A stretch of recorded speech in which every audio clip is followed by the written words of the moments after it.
Proud akong ipakilala sa inyo ang Viva Artist Agency Actors, ang The Boy Next Door na si Dio De Jesus. At first guest dito. Bumati muna kayo.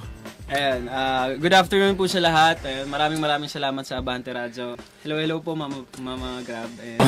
Tito Roldan, Tito Roldan.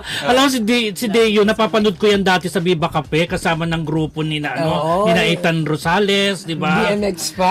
Pero alam mo itong dalawa parang may chemistry. Alam na. Mukhang bagay sila, ha? Ayun nga, unfortunately po, hindi kami nagka-eksena sa movie na to. Bakit? Kasi siya from the past. No, from the past. Present siya. Present. Naku, akala ko bibinyagan mo na siya, Jen. Kaya nga po sayang. Ang gwapo, di ba? Sayang.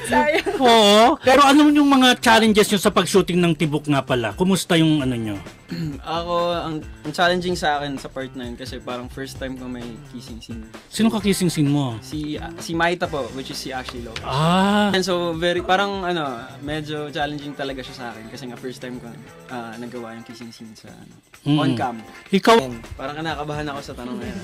what type of support ang kailangan mo from friends and family right now? Usually kasi since ako, medyo independent na po ako since matagal. Teenage days pa po.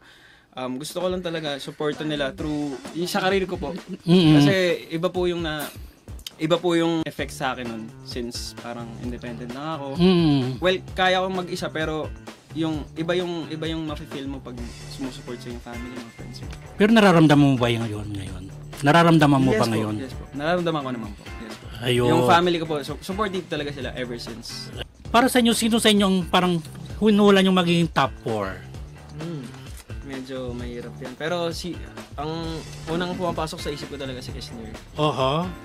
Soon po, panoorin nyo na po yung Tibok pagka available na siya sa VMX app. Hopefully, maka-visit po kayo sa ating mini restaurant. Saan ba yan sa Mandaluyong? Yes po, sa Kalentong, Mandaluyong po. Sa Kalentong. Malapit ba yan sa may Show Boulevard na Kalentong? Opo, yun po mismo. Yung sa may mall doon. Saka Wazeable, yung kanyang restaurant. Segway ang pangalan. Bakit Segway? Gusto kasi namin is parang from school or from other places, sa Segway sila dun sa amin. Sa restaurant. Ikaw ba mahilig ka ba sa Megway, Dio?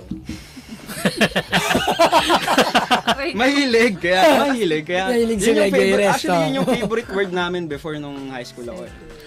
Segway. Naghubad ba dito si Deo De Jesus?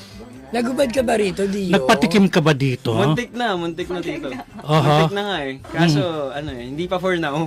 Ay, ganon? May mga payami tayo. Ay, ayun. Pero ang babong Deo, no? True!